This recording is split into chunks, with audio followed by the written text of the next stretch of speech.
an original composition of Miss Angelica Dorte. Hope you like it all.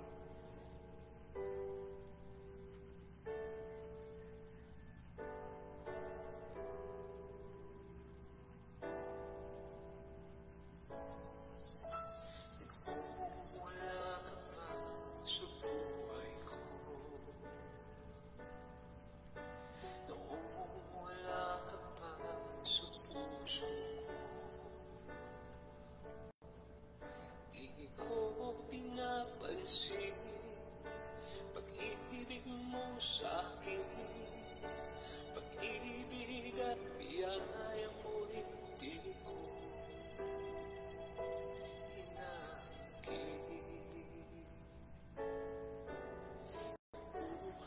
sa kasalanan ang puso ko.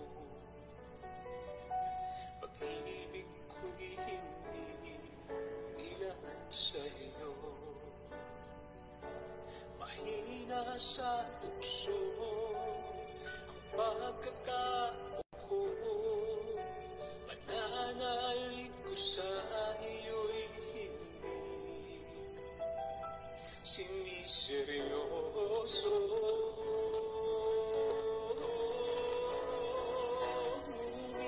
Ngayon'y nagbago na ang pagkatao ko, mula nang makilala ka, Jesus.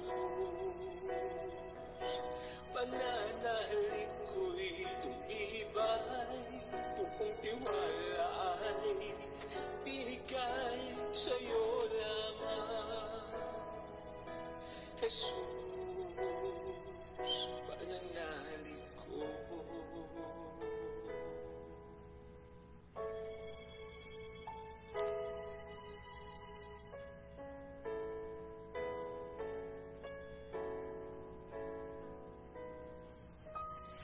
Nabuhay sa kasalanan ang puso ko,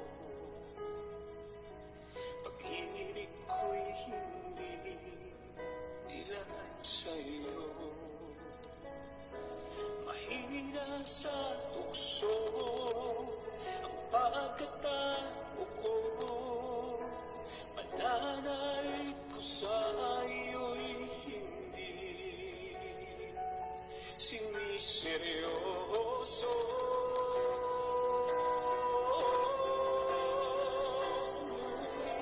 Ngayon'y nagbago na ang pagkatao ko, mula nang makilala ka, Jesus.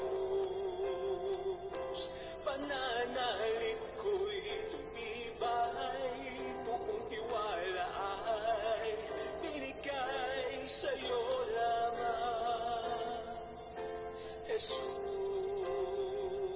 Pananalig ko.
see, Lord, whenever I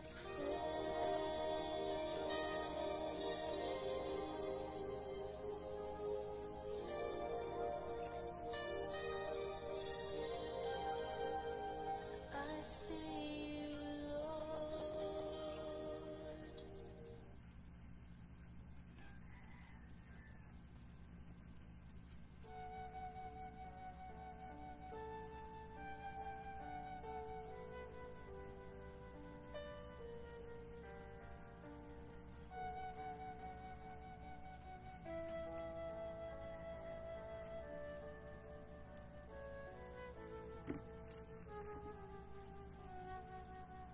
Napakabuti ng Diyos sa lahat ng pagkakataon at sa lahat ng panahon.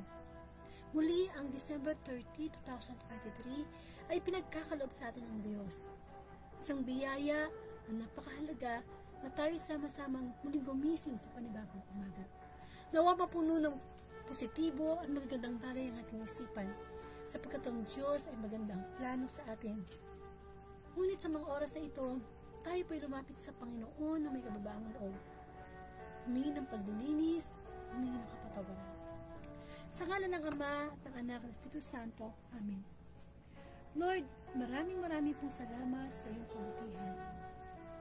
Ikaw ang Diyos na napakabuti at ikaw ang Diyos na nagbibigay ng biyaya sa bawat isa. Panginoon, ang buhay namin ay nasa sa iyo. Alam mo, ang aming simula at ang aming katapusan. Nawa Panginoon sa mga oras na ito, bilang pagkaing spiritual namin sa umagang ito, lumapit kami na may kababaang loob na makinig sa aral, sa mensahe ng Saturday Gospel. Lord, muli ang iyong abang lingkod, bagamat pagod pisikal, ay bigyan mo ng kalakasang spiritual upang sa ganon, magamit mong instrumento na daluyan ng iyong mabuting balita. Forgive me, my Lord, for my sins, forgive me for my weaknesses, and Lord, give me the strength, the power, that I can do anything through Christ who strengthens me.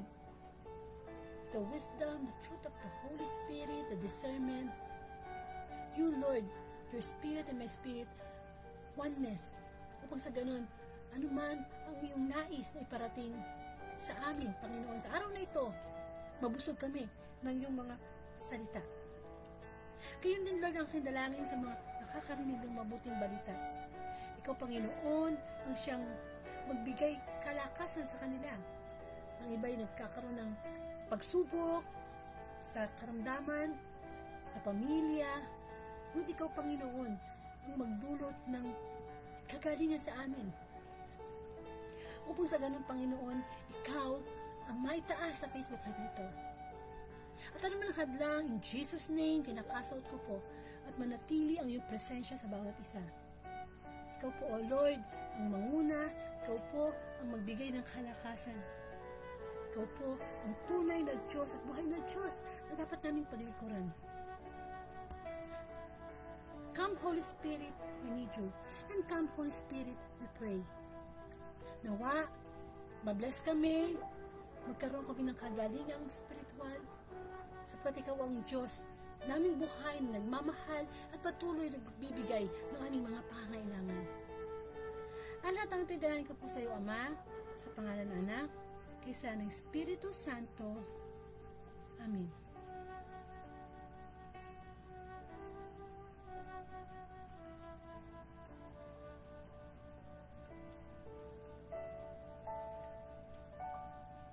Bigyan po natin ng parangal ang mabuting balita. Uri namang Diyos ang makapangyarihan sa lahat. Hallelujah, hallelujah, hallelujah.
Kristo, ang mabuting balita ayon kay San Lucas.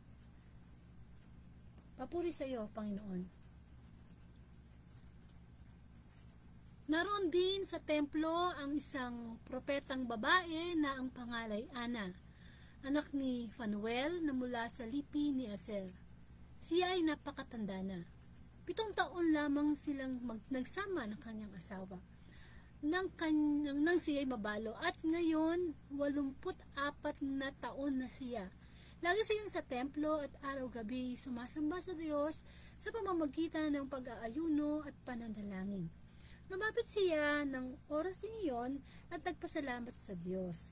Nagsalita rin siya tungkol kay Jesus sa lahat ng naghihintay sa pagpapalaya ng Diyos sa Jerusalem. Nagbalik sa Nazaret. Nang maisagawa nila ang lahat ng bagay ayon sa kautusan, bumalik na sila sa kanilang bayan, ang Nazaret, Galilea. Ang batay lumaking, malakas, marunong at kalugod-lugod sa paningin ng Diyos. Mga kapatid, ang mabuting balita ng ating kaligtasan, pinupuri ka namin, Panginoong Heso Kristo. Amen. Welcome po sa Word of God Daily Gospel. Sumayin niyo po ang kapayapaan ng Panginoon. Nawal lahat po tayo ay payapa sa oras na ito. Wala pong worries, mga negativity. Let us rejoice because lahat tayo ay ginising ng Diyos at kung ikaw ngayon ay nakikinig ng mabuting balita, ibig sabihin nun, ikaw ay nagbibigay ng parangal, no? Kumbaga, naghahain ang Diyos ng almusal spiritual sa atin. At yan ang pinakamasarap, no? Umpisahan natin ang ating araw na makarinig ng good news. Ako po si Sister Angelica Doide, ako po taga Bulacan at isa po akong Katoliko. At muli, ang ating binasa ay mula sa kay San Lucas, chapter 2, verses 36 to 40. Bali, part 2 na po ito. Kung kayo po nakinig kahapon o kagabi, ang guest preacher ko pa ay si Brother Jerry na dati, part 1 po yun. No? Nag-delay po tayo, pwede naman nyo pong i-replay. Kung hindi nyo po napanood yung part 1 ng gospel kahapon, pwede po. Tapos ito po yung karuktong part 2. No? So, tungkol po ito sa dinala si Jesus sa templo at nagbalik sa Nazaret. Amen. So, recap tayo kahapon, no? para medyo tuloy-tuloy yung istorya para doon sa mga hindi nakapakinig. Kasi po kahapon, Friday Gospel, yun nga po, dinala si Jesus sa templo. Yun po yung part 1 na kung saan doon po pinakita ang senaryo na panahon na para dalhin si Jesus, ang batang Jesus sa templo upang, di ba, makita rin ng isang taong matuwid, talaga ng mga pinapatnubayan ng Espiritu Santo, si Simeon. So, ganun po ang nangyari, no? Dinala ni Mama Mary, tsaka ni Joseph po, si baby Jesus, si batang Jesus, no? Upang sa ganun, alam niyo naman ang mga magulang na ito, na ginamit ng ating ama, ay talagang malapit sa Diyos. Natural, si Mama Mary, malapit sa Diyos, ganun din si Joseph. So, anong tendency nilang mag-asawa? Dalhin yung kanilang anak at ilapit sa Diyos. Kaya nga po mahalaga na sa mag-asawa, ang Panginoon ang sentro ng kanilang pagsasama o kanilang pag-ibigan. Kasi pagka ganun, magbubunga sila ng mga anak na malapit sa Panginoon. So, kaso ang nangyari, yun nga, nung makita na ni Simeon, si Jesus, siya ay nagpuri. Sabi niya, ayun na, pwede na matupad yung kasulatan na pwede na akong mamatay anytime. So, hindi mamatay-matay si Simeon kasi hinihintay niya ang Mesiyas. Kaya nung makita niya, sabi niya, pwede na akong kunin ng Diyos. Amen. So, ito ngayon, yun po yung part 1. So, yung part 2 po ngayon, from verses, San Lucas chapter 2, verse 36 to 40, ayun nga po, diba? Yung binasa po natin yung, kanina yung gospel. So, balikan po natin, no? Sabi dito sa gospel na, bukod doon sa senaryo na nasa templo ang banal na pamilya, si Mama Mary, si Joseph, at saka yung kanyang anak, si baby Jesus, ay nandoon din si Simeon. At hindi lang pala si Simeon ang naroon. Naroon din ang isang babae, isang propetang babae na ang pangalan ay Ana. Amen? So, ilan sila doon, no? Doon sa senaryo ng mabuting balita. Etong si Ana, siya ay anak ni Phanuel na mula sa lipi ni Aser. Paano dinescribe si Ana? Siya ay napakatanda na. So, imagine mo na lang itsura ni Ana, no? Isang babaeng matanda. At siya ay nagkaroon siya ng asawa. Kaya lang, 7 taon lang silang nagsama, namatay na yung kanyang asawa. At ngayon, kung sasabihin natin kung sa panahon na nangyari yon, 84 years old na siya. So, matanda na yun, no? Sa atin, matanda na 84 years old. At paano pa siya dinescribe? Siya yung tipo ng babae na pumupunta sa templo araw at gabi. Sumasamba sa Diyos sa pamamagitan ng pag-aayuno at pananalangin. Amen. So, yan si Ana, no? So, sasabihin natin na itong mga karakter sa Mabuting Balita kagabi o kahapon at saka ngayon, meron silang mga common denominator eh. At ano yun? Sila ay malapit sa Diyos. Malapit sila sa Diyos. Mula kay Mama Mary, kay Joseph, kay Jesus, kay Simeon, kay Ana. Isa lang ang makikita mo sa kanila, talagang may focus sila sa Diyos. Amen. Pero since nga, ito ang Mabuting Balita, bigyan natin ng pagninilay.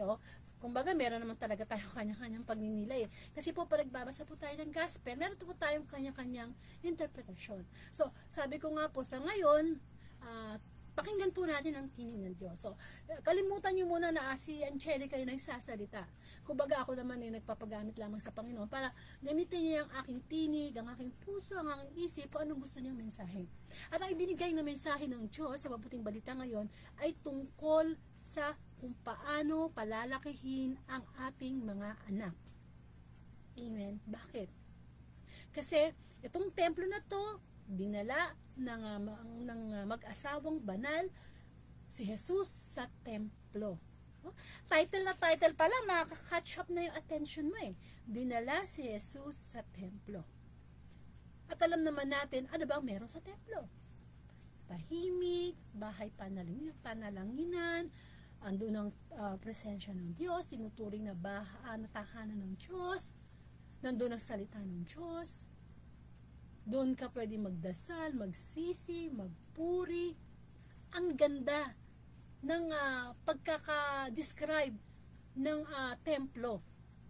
Nandun yung peace of mind, nandun ka pwede kang umiyak sa Diyos, sabihin mo lahat ng gusto mong sabihin sa Kanya, pwede kang magpasalamat, pwede kang manalangin. Kamukha ng ginawa ni Ana. Napakatanda na niyang babae. Amen. Pero, kahit sandali lang siyang nagkaroon ng asawa, kasi nga 7 years, namatay na yung after 7 years, namatay na yung asawa niya eh. 84 years old. 84 years old, sa palagay niyo ngayon, ano ang nagagawa ng isang 84 years old? Nakakapaglakad na ba pa rin ba yan mag-isa? Nakakapunta pa ba mag-isa yan sa mall? Nakakasayaw pa ba yan? Nakakakain pa ba yan mag-isa? O bedridden na? Amen. Kahanga-hanga naman yung kung 80 plus ka na pataas, pero di ba nakakapag-walis ka pa ng bakuran nyo? Kapag linis ka pa, kapag chat ka pa, nakakanood ka pa ng YouTube. Amen.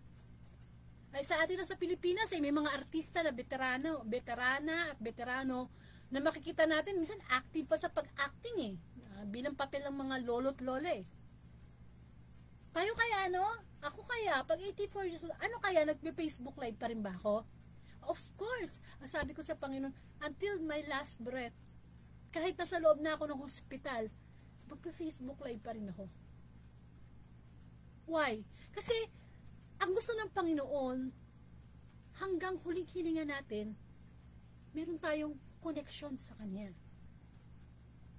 At isa sa mga nakita nating magandang katangian ni Ana, ay matanda na siya, balo pa siya o byuda pa siya, 84 years old na siya, pero anong sabi sa Mabuting Balita? Siya ay lagi siya sa templo, araw at gabi, sumasamba sa Diyos sa pamamagitan ng pag-aayuno at pananalangin. Yung pala ang sekreto ni Ana. Kaya siya umabot ng 84 years old. Kasi tayo sa panahon natin ngayon, ang hirap dating umabot minsan ng 60, 70. Dami na namamatay. Minsan nga, 20 plus lang 30 plus, 40 plus, 50 plus. Namamatay na. Bakit? Kasi pinupuno natin ang ating isipan ng worries, ng negativity. Pwede tayo patayin nun. Akala natin ang makakapatay sa atin yung pagkain ng sobrang asukal, sobrang taba ng baboy. Everything in excess talagang masama sa katawan. Pero kung iisipin mo, mapapangalagaan mo ang iyong katawan, aabot ka pa kahit 100 years old, kung yung mindset mo, batang-bata, in a way na sabi nga ng Diyos, kung gusto nyo makapunta sa langit, maging tulad kayo ng mga bata. Inosente. Hindi yung batang nagtatantrums, hindi yung mga batang pasaway, hindi yung mga batang ang tanda-tanda na pero batang isip pa rin. Yung pala ang sekreto ni Ana, na kung saan araw at gabi, ano ibig sabihin nun? Every day, nagpupunta siya sa templo.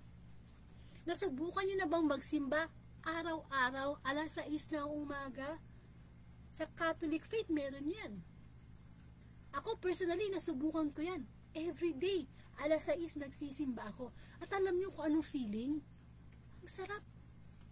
Yung bang umpisahan mo yung umaga mo, na pinupuri mo ang Diyos, nagpapasalamat ka, although pumunta ka sa simbahan na may problema ka, pagdating mo, paghalap mo, pag doon mo sa presensya mo sa loob ng simbahan, nawawala. Amen. Sabi nga, seek first the kingdom of God. Para paglabas mo ng simbahan, ayan na, simula na ang mga responsibilidad, simula ng mga pagsubok sa buhay, andyan na, gagabayan ka na ng jablo. Kasi diba, sabi nga ni Brother Jerry na dati kagabi, pag tayo dahil isip ng negative sa ating sarili, sa ating kapwa, ang demonyo ay nasa sa atin. Amen. Ang isipan ng Diyos, magaganda ang kanyang mga plano. Magaganda yung mga lumalabas sa kanyang bibig.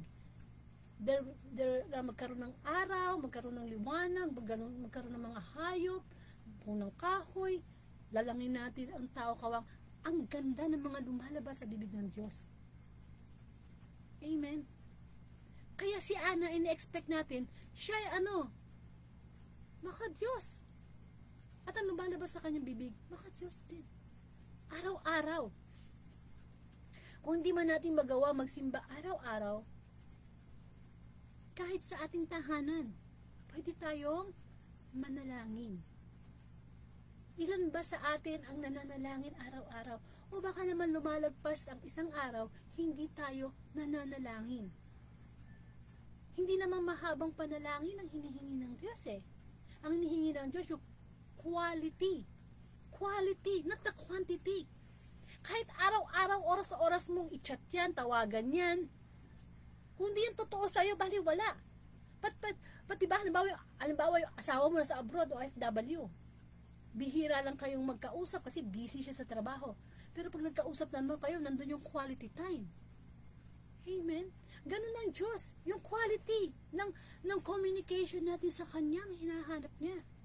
Kamukha ni Ana, she always give her quality time to God. Hindi nga lang quality time ang binibigay niya Quantity. Quality, quantity with quality. Tayo quality na nga lang 6 na araw na nga tayo nagtatrabaho Pagdating ng linggo, hindi pa tayo makapagsimba. Pero kung sino-sinong tatawag sa atin, nandun tayo kaagad. As a Catholic, obligation natin yun. Actually, hindi na nga obligation ang tawag dun If we love God, we will seek the presence of God. At isa sa mga 10 utos ng Diyos, ang ipangilin ang araw ng pamamahinga. Kung hindi man linggo, halimbawa, Katoliko ka, hindi na tapat ng linggo yung day off mo. Natapat ng Miyerkules, di Miyerkules ka magsimba. Pumasok ka ng Linggo, ang mahalaga, meron ka isang araw na inilalaan para sa Panginoon. Amen. Si Ana, hindi lang pananalangin ang kanyang ginawa. May kasamang pag-aayuno. Kaya nga sabi sa Mabuting Balita, si Ana ay nag-aayuno at nananalangin. Kumbaga sa artista, love team yan. Magkasama yan. Pag-aayuno, pananalangin, pananalangin, pag-aayuno. Bakit? Bakit hindi natin mabago-bago ang ating ugali? Bakit hindi natin matalikuran ng ating mga kasalanan? Kasi dasal lang tayo ng dasal, pero hindi natin ginagawa yung ating hinihingi sa Diyos.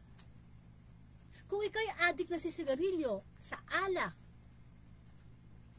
sa mga masasamang gawain, you are praying to God, Lord, please, alisin mo na to, ayoko na to, ayoko nang maging sinungaling, ayoko nang nananakit ng kapwa, ayoko na pong nagsisigarilyo, ayoko na pong may galit sa aking kapwa. Maganda! You are asking God na ayaw mo na yon. Ang tanong, ayaw mo nga ba talaga? O you're just praying pero hindi mo ginagawa. Yan ang sinasabi, nasa Diyos ang awa, nasa tao ang gawa. Kaya kapag tayo ay humihingi sa Diyos, siguraduhin natin na kaya nating gawin, kaya nating makipag-cooperate kay God para magkaroon ng success yung gusto nating pagbabago sa ating sarili. Hindi natin mababago ang sarili natin kung tayo din yung kumukontra doon sa ating panalangin. Tayo din yung kontrabida sa ating panalangin.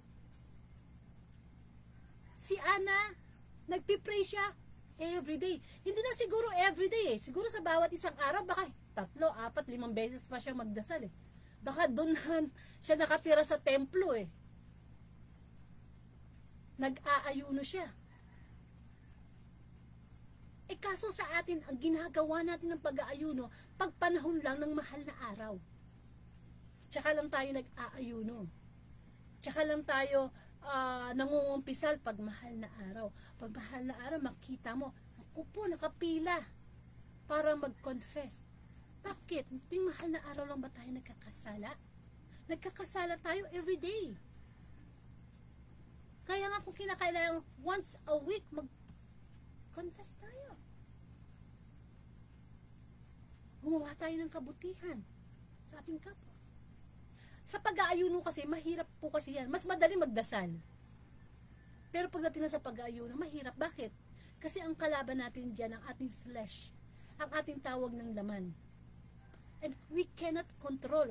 We cannot discipline our flesh. Yung ating tawag ng laman. Kung adik ka na sa sigarilyo, adik ka na sa drugs, you cannot control.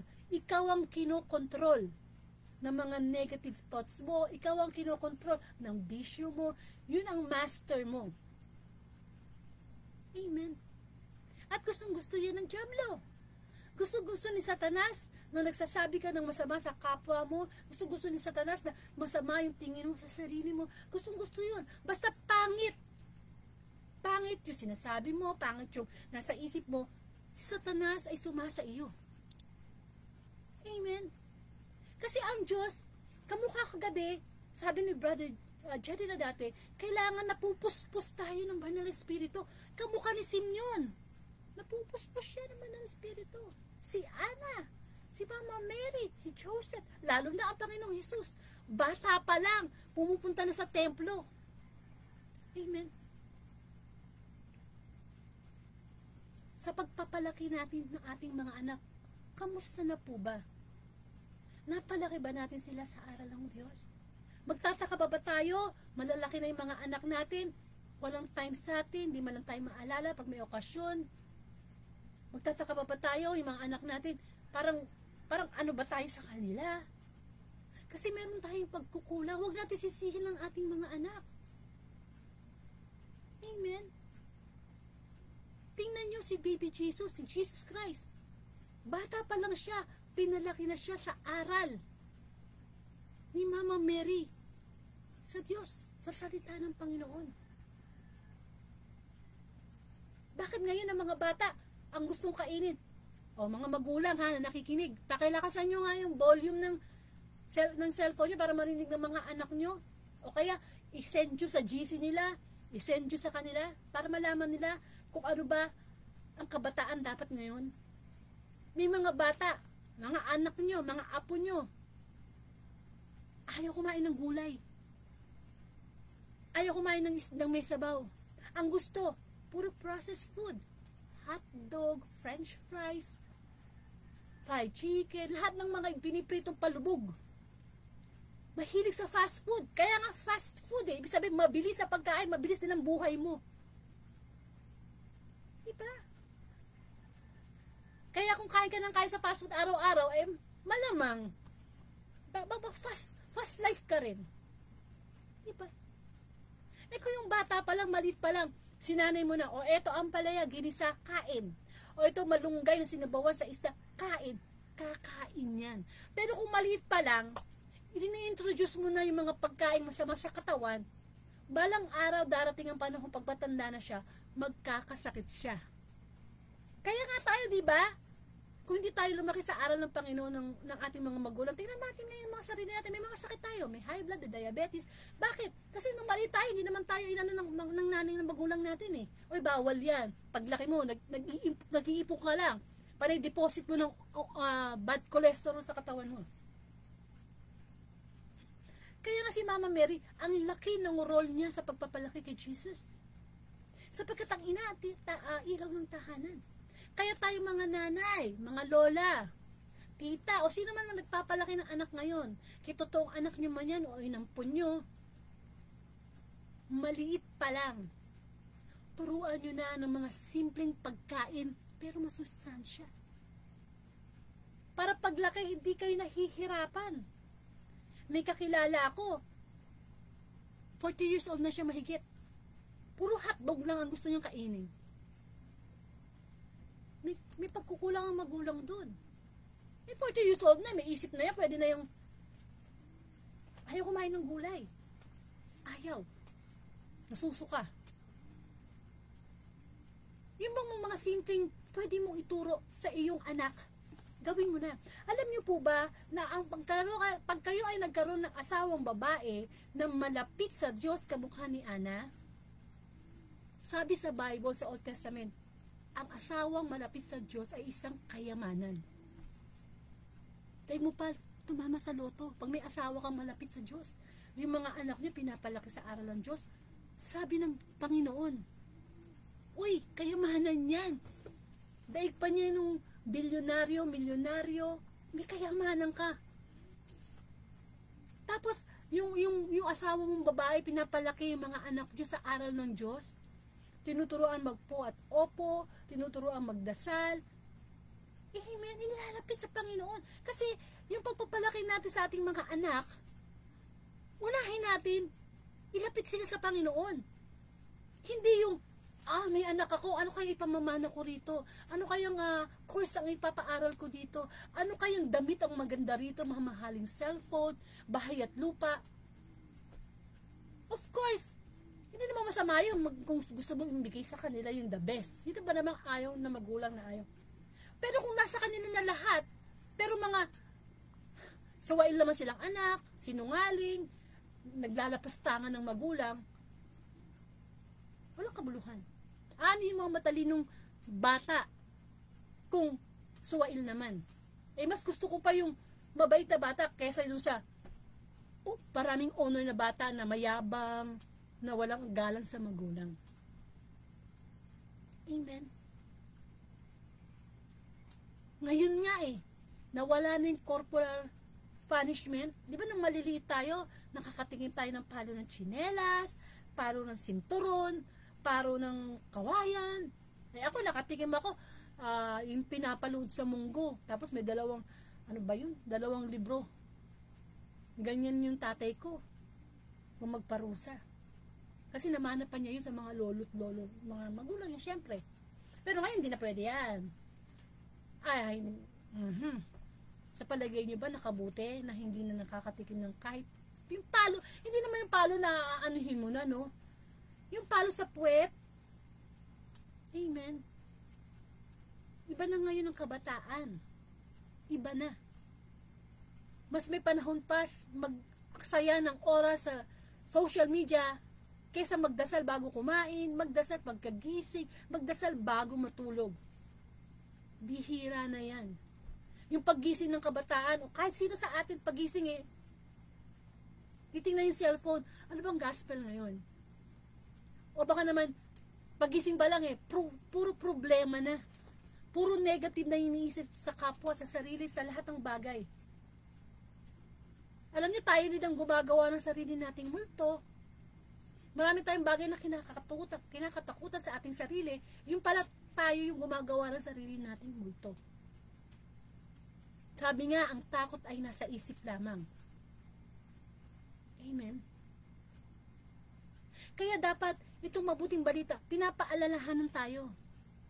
Dinala si Jesus sa templo. Tayo dapat dalhin natin ang ating mga anak, kamukha ni Jesus, ang ating mga anak sa Diyos. Para hindi tayo namumroblema pag, yung bang tipong kahit malaki na yung anak mo, hindi mo nakikita, lumabas ng bahay. Siyempre, pag lumabas ng bahay, iba-iba ng kasama niyan. Merong iba, malapit sa Diyos, merong iba, hindi. Hindi ka worry. Walang worry. Bakit? Alam ng anak ko na may isang Diyos, spiritual CCTV na nakakita sa kanya. Amen. Si Ana, ang mga ina, ilaw tayo. Tayo ang dapat mas tumutok sa ating mga anak. Magturo ng magandang asal. Since tayo naman ang unang nagtuturo paano sumulat, paano magbasa. Ang mga tatay, alam niyo naman, busy ang magtrabaho. Sila yung provider. Pero syempre, hindi dapat mawala sa kanila pagiging maka-Diyos. Dapat nakikita yun sa kanila. Kasi, ang sabi sa Bible, na kayong mga babae, pasakop kayo sa mga lalaki. At kayo naman, mga babae, mga lalaki, ibigin nyo ang inyong mga asawa ng buong puso kung paano minamahal ni Kristo ang iglesia. Amen. Paano papasakop sa inyo ang inyong mga asawang babae kung kayo mismo nakikita na hindi kayo matured, na puro kayo bisyo, na naging pabaya kayo sa inyong pamilya? At ang mga babae naman, paano naman kayo iibigin ng mga asawa nyo kung pabaya kayo, hindi nyo inaasikaso? Panay marites nyo sa kapitbahay. Hindi po ba? Banal na pamilya. Nasisira ang isang pamilya, nag-umpisa yan sa mag-asawa. Kapag broken marriage, malamang broken family na rin yan. O sabihin na natin, nagkasundo yung mag-asawa na maghiwalay. Akala nyo ba, hindi masakit yun sa mga anak?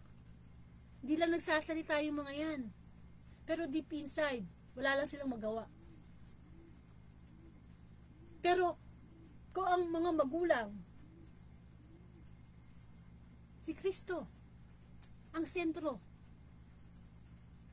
Sa palagay niyo ba, pag may problema pumapasok sa pamilya, hindi ba yung masusolve? Kung araw-araw, nandun yung komunikasyon natin kay God. Nandun yung ating pag-aayuno. Kasi sa buhay may asawa, kailangan meron silang prayer time, meron silang fasting. Ang fasting hindi lang naman yung mahal na araw Everyday po yan. Kung ano yung sa palagay mong kahinaan mo, doon ka mag-fasting. Doon ka mag-ayuno. Doon ka mag-focus sa kahinaan mo. Hindi pwedeng puro pray lang. Hindi pwede yun. Kailangan may ginagawa tayo. Ang isang baso, lagyan mo ng tubig, ilagay mo sa harapan mo.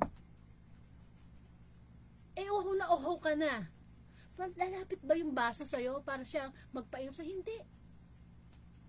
Kung yung kalat dun sa simento nyo, makalat, malilinis ba yun kung titingnan mo lamang? Kailangan mong kumilos.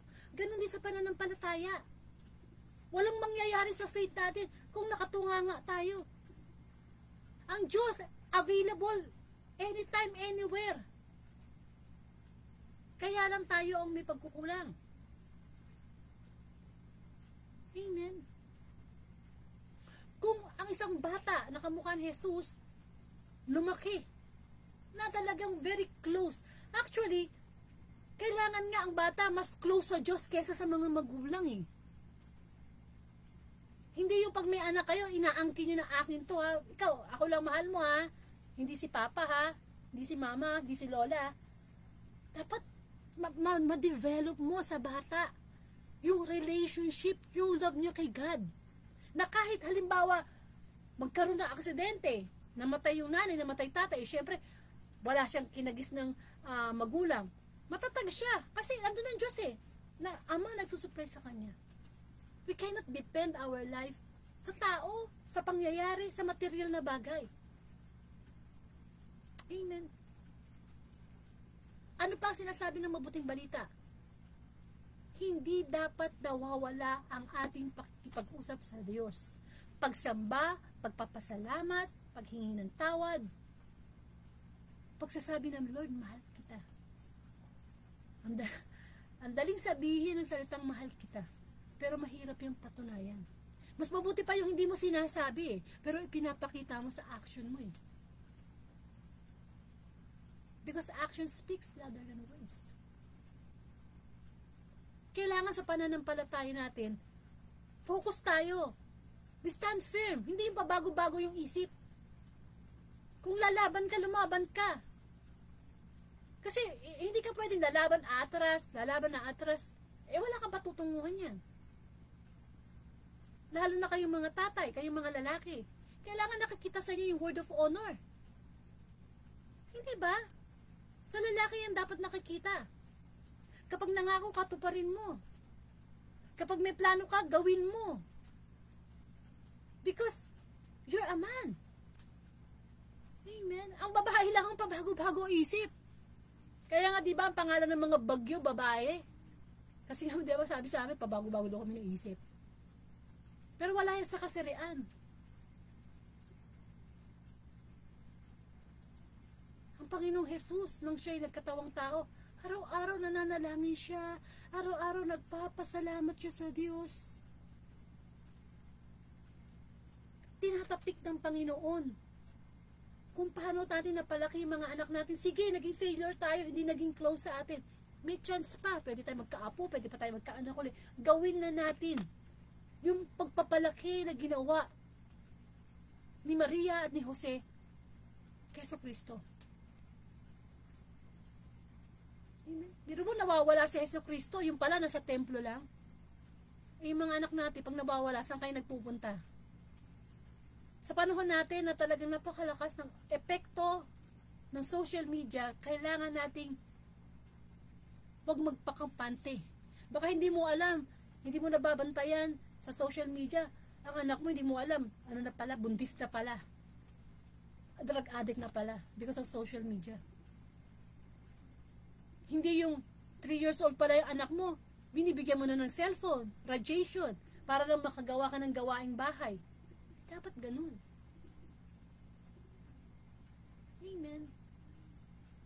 Tayong mga magulang, co-creator tayo ni God.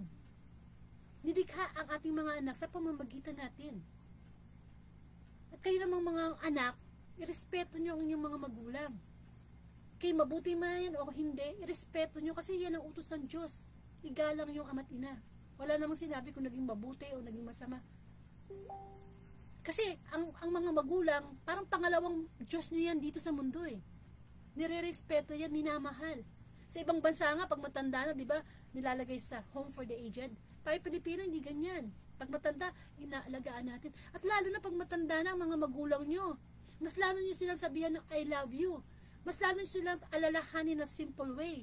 Kasi pag namatay sila, kailangan baon nila good memories from kanilang mga anak. Hindi yung porke nakatapos ka na, meron ka ng titulo, titulado ka na, meron ka ng mga ilang mga negosyo, kilala ka ng sa lipunan, wala na yung nanay mo sa'yo, wala nang kwenta, tatay mo. Pinagpapala ang anak na nagmamahal sa mga magulang kahit matanda na. Pinagpapala yan, binibigyan niya ng mahabang buhay. Huwag natin kakalimutan na bago tayo naging titulado, bago tayo nagkaroon ng mga negosyo o whatever, nagsimula tayo saan? 1, 2, 3, A, B, C. Ano ibig sabihin nun? Ang nanay ang nagturo sa iyo niyan. Ngayong marami ka nang nalalaman, tingin mo sa nanay mo, bobo na, mataas na yung pinag-aaralan mo sa kanya. Hindi naman sa pag-aano, pero ang nanay, mahalin yung mabuti. Mahalin yung mabuti, masarap magkaroon ng nanay. At ang nanay nyo, iisa lang yan. Kaya kung may galit ka sa nanay mo, kausapin mo na. Kasi hindi ka naman mag-e-exist sa mundo kung wala yung nanay mo eh. At kung ano man naging kasalanan ng nanay mo o tatay mo, tawarin mo na. Ayan pala ang Diyos. Amen. Si Ana, 84 years old na. Kaya tayo, tinatanong ng Diyos, ilang taon na tayo ngayon? Nagkaroon ba ng malaking parte sa buhay natin? Ang Panginoon? Na matanda tayo sa edad, pero napakabata, baby pa yung faith natin. Kailangan pang ihele-hele kapag nagtatampo, ihele-hele kapag, diba? Hindi ganun.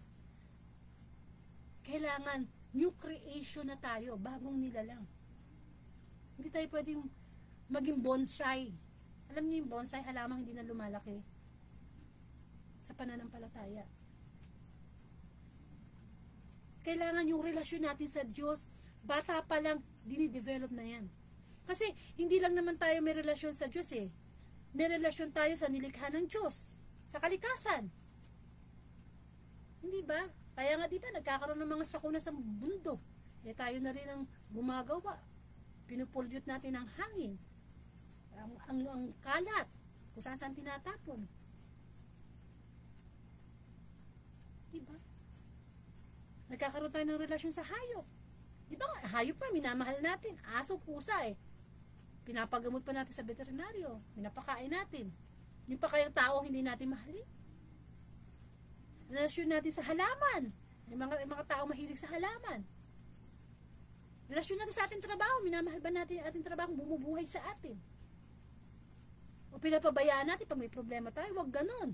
Marami ngayong walang trabaho. Mahalin mo trabaho mo. Relasyon nga sa ating mga anak. Amen. Kaya kailangan lamang na tayo ay magsimula sa pinakasimple. Introduce mo lahat ng simple sa bata. At saka yun nga pala, yung kabataan ngayon, napapansin ko, may mga magulang na hindi na nila pinapalabas ang kanilang mga anak. Takot na sila siguro, no? Sa mga virus o sa mga ganyan.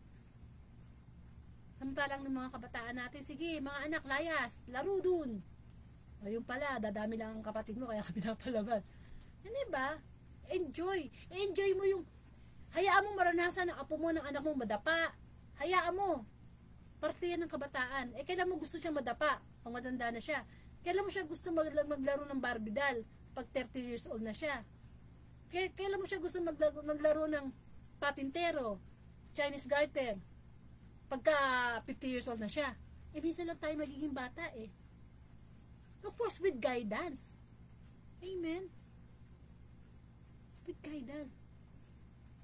Huwag niyong ikulong yung anak niyo na parang hawla dyan sa tahanan niyo. Hayaan niyo sila makipagmingle sa ibang bata. Bata yan eh. Hindi naman, ang mga bata hindi naman kinakailangan ng mamahaling ano yan eh. Toys. E, minsan ka bibili mo ng mamahaling toys tapos yung pala yung tabo lang ang gustong paglaruan. Kaya kailangan itong mga karakter sa ating mabuting balita, tularan natin. Lalong-lalo na ang banal na pamilya. Nakita natin yung sikreto nila na hindi na sikreto. Yung pagiging malapit nila at pagsunod sa kalooban ng Diyos. Obedience is the key. Being faithful servant is the key. Kaya sila ay patuloy na binibless. Imaginin mo, no? Kung ang Diyos ay wala sa pamilya, madaling mawasak yan. Kasi ang Diyos ang ano natin eh. Committed tayo sa Diyos. Kaya kailangan ng parents, ang nanay at tatay, positibong mag-isip, positibong humawak ng mga bagay. Sabi nga sa inyo, alisin niyo ng mga negativity sa isip niyo, wala kayong mapapala dyan. Sisira yan ng relasyon. Sisira yan ng kapwa. Sabi nga, salita ng Diyos, kung makakapagpahaba lang ng buhay ang worries, mag-worry na tayo lahat. Kung makakapaghaba lang ng buhay o kung makakayaman lang, yung magsalita ka ng masama sa kapwa mo, kung makakayaman lang, magiging milyonaryo tayo, na mag-self-pity tayo, maging malungkot tayo, ay malungkot na tayo lahat. Kaso hindi naman, diba? Para lang tayong kumukuha ng batong ipinupupok natin sa ating ulo. Minsan may mga opportunity na pumapasok sa atin, nawawala dahil sa negativity natin. Amen. Tayo, lahat mahal ng Diyos, kahit tayo makasalanan. Pero ayaw naman ng Diyos, na nandyan na nga siya, ayaw pakinig. Di ba tayo mga magulang? Mga ngaral tayo sa mga ating mga anak. Pag hindi nanginig, di ba? Nakaka-disappoint yun. Ang mga magulang dapat should be the perfect. O, hindi naman perfect. Good example. Para pag sinabi nung anak, ay, gagayahin ko si tatay, responsable. Ay, gagayahin ko si nanay, masipag. Ay, diba? Gusto nyo bang marinig na, ayoko kay tatay, lasinggero yun. Ay, ayoko niyan. Sarili mo lang dugot lamang, sasabihin siya, ayaw sa'yo. And you will live yung good memories. Na kahit namatay na ang nanay mo, tatay mo, babaunin nila sa kanilang libingan, sa kanilang thoughts, na meron silang magulang, meron silang anak na mapagmahal. Sabi ko nga sa inyo, mas lalo niyong mahalin ang mga magulang niyo, lalo na ngayong matanda. Lapit ka kay nanay, Mama, I love you. Tatay, thank you. Hindi yung kailan matanda na, saka pa pinakukonsumi. Amen. Sana naman bigyan niyo naman ng respeto at kasiyahan ng ating mga magulang na matatanda na. Hindi yung matanda na sila pa yung nag-aalaga ng apo. Sila pa yung bumabalik na naman sila ulit sa pagiging nanay, tatay, imbis na lolo't lola na sila.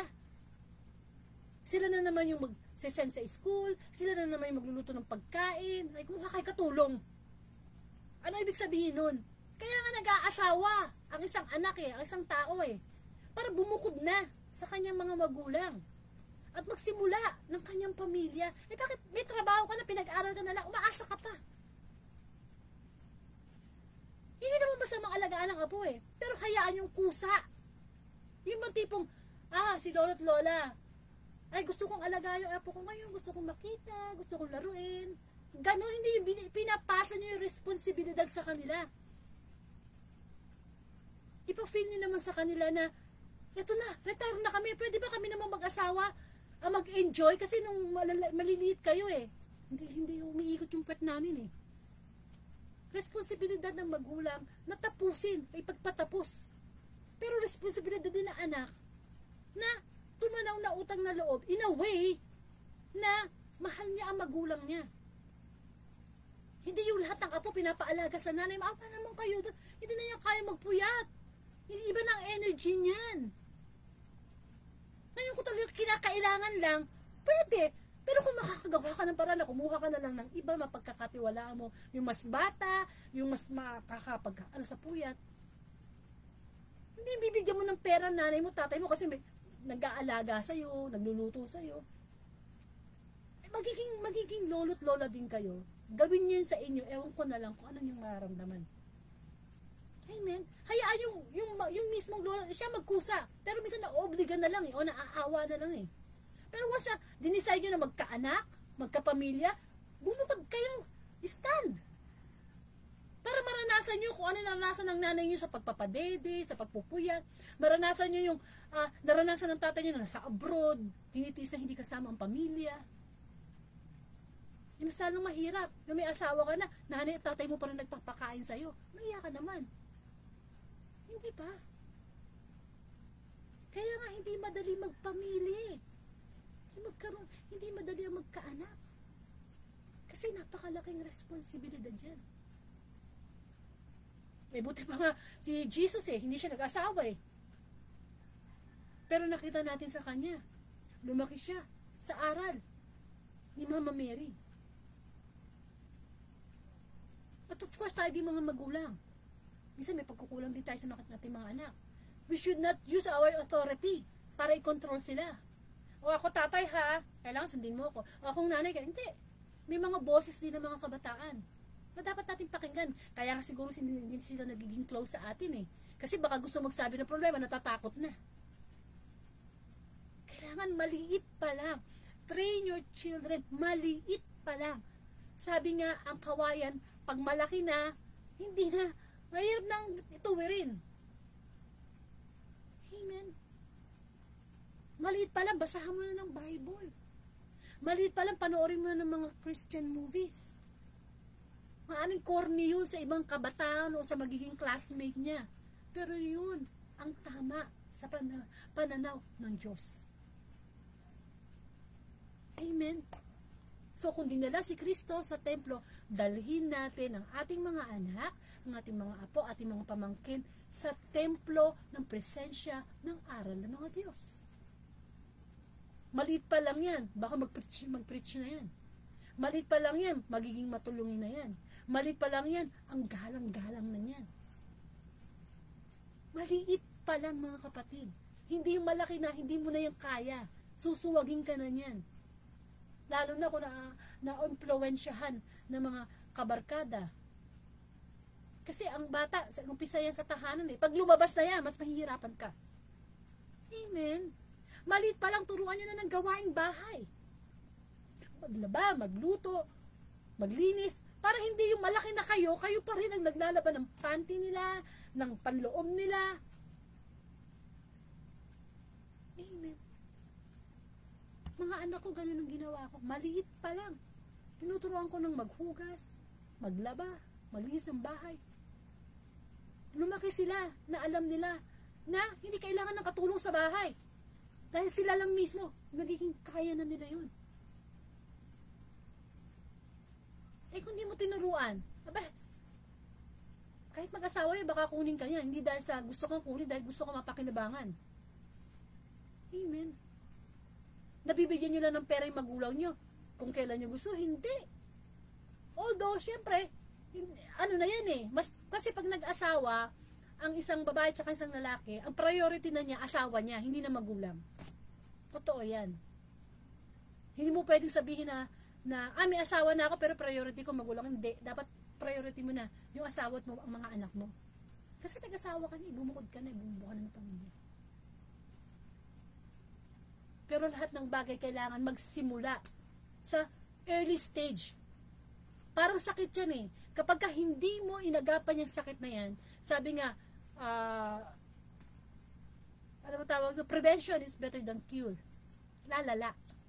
Lalala. Amen. Si Ana, matanda na. Pero nandoon ang kanyang pag-aayuno at pananalangin. Sana tayo din, no? Mula kapag kabata, palakihin natin ang ating mga anak. Hanggang sa tumanda sila, mapapasa nila yan sa kanilang mga anak. Yung anak nila mapapasa sa anak, generation to generation. So magsimula na sa atin. Kung yung time na hindi tayo ganoon, kamukha ko, i-share ko, ako naman, hindi talaga ako lumaki sa tahanan o sa pamilya na malapit sa Diyos. Mga magulang ko, di nagsisimba. Hindi ko nga alam kung ano ba ginagawa sa simbahan ng maliit ako hanggang sa lumaki ako eh. Hindi ba? Amen. Kaya dapat, yung pagkakamali ng mga magulang natin, huwag na natin ulitin. Para pag ginawa mo yung sa anak mo, gagawin niya yung sa anak niya. Yung patipong kahit patay ka na, generation to generation, na ipasa mo yung mahalagang kayamanan sa anak mo. Kasi yun naman talaga, yung kayamanan, hindi tutilo ng lupa, hindi yung bahay, hindi yung pinag-aralan. Yung bang patay ka na, pero i-recognize ka ng yung kaapo-apo, ay si Lolo. Ano yan? Daliling ko diyan sa Diyos, si Lola. Lagi akong pinapangaralan niya yung mga magulang niya. Yan, di ba? Magsimula na sa atin. Lalo na itong generation natin ngayon na ang mga kabataan nalululong sa social media. Pag nawalan lang ng konti ng internet, parang mamamatay na. Amen. Naaalipin. Mga bagay naman ito hindi masama. Yung mga fast tech, hindi masama. Ang nagiging masama, yun nga, nawawala na sa aral ng Diyos. Amen. At yung huling part ng gospel natin is nagbalik sa Nazareth. Nang maisagawa nila ang lahat ng bagay ayon sa kautusan, bumalik na sila sa kanilang bayan, ang Nazareth, Galilea. Ang batay lumaking malakas, marunong at kalugod-lugod sa paningin ng Diyos. Ito ang ganda ng ending ng gospel. Nagbalik na yung banal na pamilya sa Nazareth. Kasi di ba pinaalis sila ng Diyos kasi nga papatayin ni Hari Herodes yung mga maliliit na sanggol. Pinapunta sa Ehipto. So, bumalik sila. Kasi okay na eh. Hindi ba? At ang sabi rito, yung bata, sino yung batang tinutukoy na lumaking marunong, malakas at kalugod-lugod sa paningin ng Diyos? Si Kristo. Kamusta ang mga anak natin? Lumaki ba na malakas, marunong at kalugod-lugod sa Diyos? Ano ibig sabihin ng malakas? Kailangan ang anak natin lumaking malakas. What in a way? Physically. Kasi tayo mga tao ay binubuo ng katawan, espiritu at kaluluwa. Kapag tayo ay hindi natin napalaki ang ating mga anak na yung sinasanay natin na kumain ka naman sa sustansyang pagkain, mag-exercise ka, kailangan maligo ka everyday, mag-toothbrush ka after kang kumain. Ano magiging itsura nila paglaki nila? Sakitin? Mabaho? Tamad maligo? Tayo, paano tayo maglilingkod sa Diyos kung hindi lang natin open yung ating kamay, hindi tayo makapaglakad kasi puno na tayo ng cancer, may sakit na tayo. We cannot serve God kung apektado kasi, di ba? Pagka physically ill ka, may sakit ka physical, naapektuhan yung paglilingkod mo sa Diyos eh. Nalilimitahan. Kaya kailangan ang anak natin maliit pa lang, sinasanay mo na maging physical, active, may sports, may exercise, may hobby. Hindi ngayon ang mga hobby ng mga bata, puro gadgets, pindot-pindot, mga Candy Crush, mga kung ano-ano dyan. Bakit hindi natin sila i-enroll sa swimming, or sa badminton, or sa yung mga nagkakaroon ng involvement na physical na napapawisan ng bata. Hindi puro sa aircon na lang yung bata. Pag sa aircon ng bata, magiging sebo yung dugo niyan. Mamumuo. Kailangan ng katawan na iinitan. Para magandang circulation, walang nababara na dugo sa ugat. Bakit na high blood? At ganun ang si Kristo. Lumaki siya na malakas. Diba? Hindi naman natin nabalitaan na may sakit sa puso si Kristo. Na may cancer si Kristo. Hindi. Kaya ka siya nakakapaglakad ng malayo para mangaral sa bundok, sa kabilang ibayo. Because he was physically fit. Kaya tingnan natin ang mga anak natin ngayon. O, kamusta na? Ilan na ba namatay? O, kung maliit pa lang, ano bang ginagawang laro niyan? Puro maghapon ba sa gadget, sa cellphone? Ay, hindi pinagpapawisan yan. Mahirap yun. At ano pa? Kailangan daw ang anak natin ay pinalaki nating marunong. Saan marunong? Sa kalokohan? Marunong means may wisdom kang mukha ni Kristo. Yung alam na yung tama sa mali. Alam kung paano sumunod sa utos ng Panginoon. Marunong magpakumbaba. Wisdom yan, karunungan yung mula sa Diyos. Hindi yung marunong na manloko, marunong na magsinungaling sa magulang. Because our mind is the battleground of devil. Kailangan may karunungan to. Hindi tayo mga tao, marunong tayong gumawa ng kalokohan. Kailangan karunungan mula sa Panginoon. At ano pa? Lumaki si Jesus sa kalugod-lugod sa paningin ng Diyos. Perfecto. Alam natin na talagang lahat ng ginagawa niya to glorify God. Ay mga anak natin, anong ginagawa? Gino-glorify ba? Gino-glorify ba si God? Alam niyo, may magkukulang din tayo eh. Bisa wag natin i-blame ang ating mga anak. Meron din tayong pagkukulang. Amen.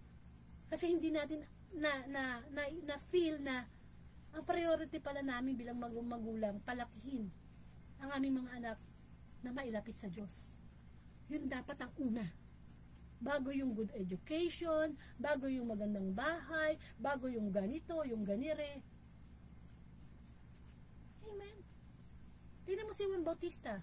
May kaya naman sila sa buhay, pero tinalikuran niya. Kasi pinalaki siya ng mga magulang. Sa sinapupunan pa lang ni Elizabeth na nanay niya eh. Hindi ba? Pinupuspos siya na si Espiritu Santo. Kaya mag-ingat tayo sa mga kabataan, sa mga bata, sa mga apo nyo. Sinusubukan tayo ng mga bata ngayon. Tinitingnan na, oy, pinagbawal ni lolo at lola na wag ko daw galawin yun, no? Eh, ginalaw ng apo nyo. Tapos tuwang-tuwa pa kayo. Kapag nakalusot sila sa isang bagay, lulusot uli yan. Kailangan we have to be, meron tayong disiplina, pero may pagmamahal yung pagdidisiplina natin. Na alam nila na, kamukha no, na, sabi ng nanay ko, tingnan lang ako ng lolo at lola mo no, nanginginig na ako sa takot. Tingin pa lang yun ha. Ayan, lumuluwa na yung mata mo sa bata, tinatawanan ka pa eh. Kailangan natin ibalik kung paano pinapalaki ng tama ang ating mga anak. Para una sa lahat, madala natin sila sa templo, madala natin sila sa presensya ng Diyos. Amen. Parang sa ganon, generation to generation, kahit wala na tayo, yung anak natin, pinupuspos pa rin ng Espiritu Santo. Amen. Magkaroon po tayo ng closing prayer. Sa ngalan ng Ama at ng Anak at ng Espiritu Santo, Panginoon, marami pong salamat muli sa pagpapaalala mo sa mga maling ginawa namin sa pagpapalaki sa aming mga anak. Naway tularan namin si si Mama Mary at si Joseph na dinala nila sa templo ang Panginoon. Nawat dalhin din namin. Ito pong baby na dinadala namin ngayon. Ito pong anak namin ngayon. Itong apo namin ngayon sa Diyos. Sa templo ng presensya ng Panginoon. Gayon din, O Lord, dalangin namin na bigyan mo kami ng desire na laging kausapin ka. Manalangin na may pag-aayuno. Kung sa ganun, magkaroon ng kasagutan ang mga aming mga panalangin sa iyo. Maraming salamat, Panginoon, sapagkat hindi mo lang kami ginuguro, pinapaalalahanan. Kundi yung aming ding responsibilidad sa aming mga anak ay pinapaalala mo na dapat namin gawin. Yes, Lord, napakabuti mo sa lahat ng panahon. Nawa, matouch ang aming isipan na simula sa araw na ito babaguhin na namin. Aming pagpapalaki, gawin namin palakihin ang aming mga anak. Na sa araw na ito, ikaw ang umabay sa amin upang gabayan sila. Nawa namin, sumasalangit ka, sambahin ang ngalan mo, sa amin ang kaharian mo, sundin ang loob mo dito sa lupa para sa langit. Bigyan mo po kami ng aming kakanin sa araw-araw at patawarin mo kami sa aming mga sala para ng pagpapatawad namin sa nagkakasala sa amin. Huwag mo po kami pahintulot sa tukso at ihadya mo po kami sa lahat ng masasama. Amen.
Maraming salamat sa Panginoon. Muli pinalahan tayo kung paano po tayo magpapalaki ng ating mga anak.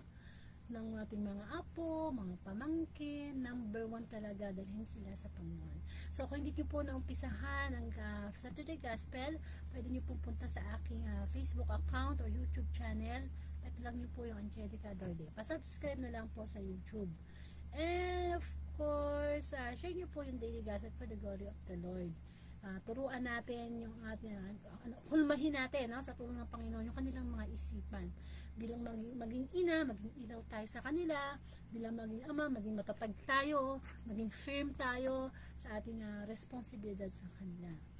And of course, kung lolobi ng Diyos ang December 31, bilis na, bagong taon na, ay muli ang inyong lingkod ay gagamitin para sa gospel for Sunday Gospel. Maganda bukas kasi Sunday, araw ng Panginoon.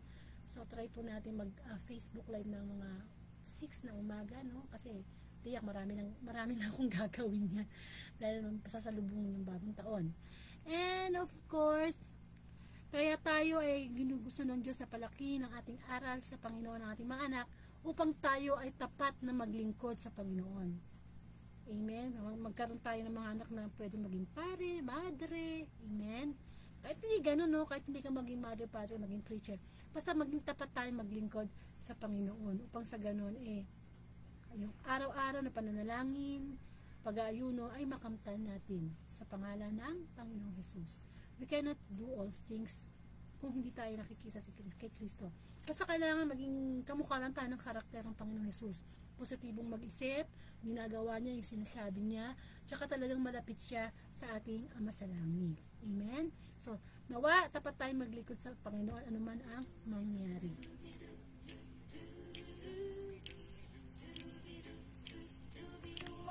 Dati ako'y labas-pasok lang sa simbahan.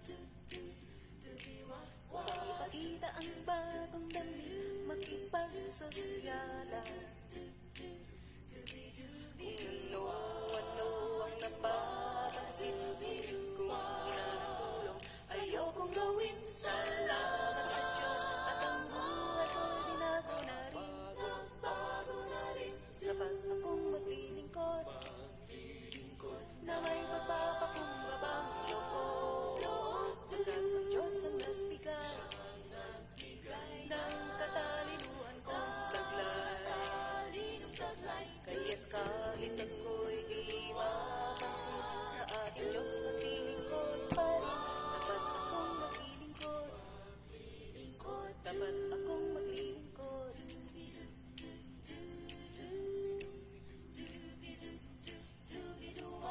May mga taong naglilingkod para lang hangaan. Ipapakalipag, di napansin, ay sobrang yabang. Lahat ng paraan kanyang sinusubukan, makita lang na siya'y pinag-uusapan. Kaibigan, teka sandali lang, huwag ka sanang ganyan. Dapat ka sanang maglingkod, na may pagpapakumbabang loob. Pagkat ang Diyos ang nagbigay ng katalinuhan mong taglay. Kaya't kahit ika'y di mapansin, sa ating Diyos ay maglingkod pa rin.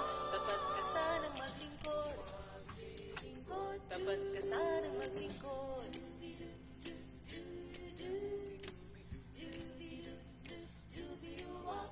Sa bawat araw iyong alalahanin, panginoon ng Diyos na bigay sa iyo. Bilang ganti ay karahasan, dapat na siya ay paglingkuran mo ng tapat. Kaya sa iglesyang kinabibilangan, ipagkaloob ang taglay mong lakas. Sa iyong puluhan ang pangangailangan, pagpapalain ka ng Diyos sa wakas.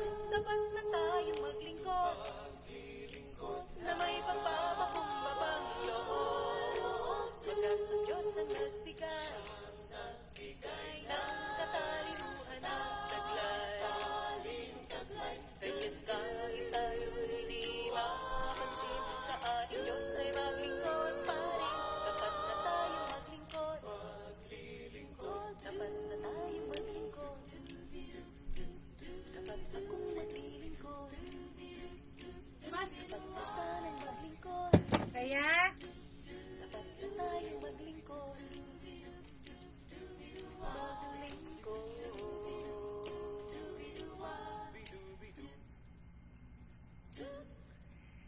Amen. Maraming salamat and to God be the glory.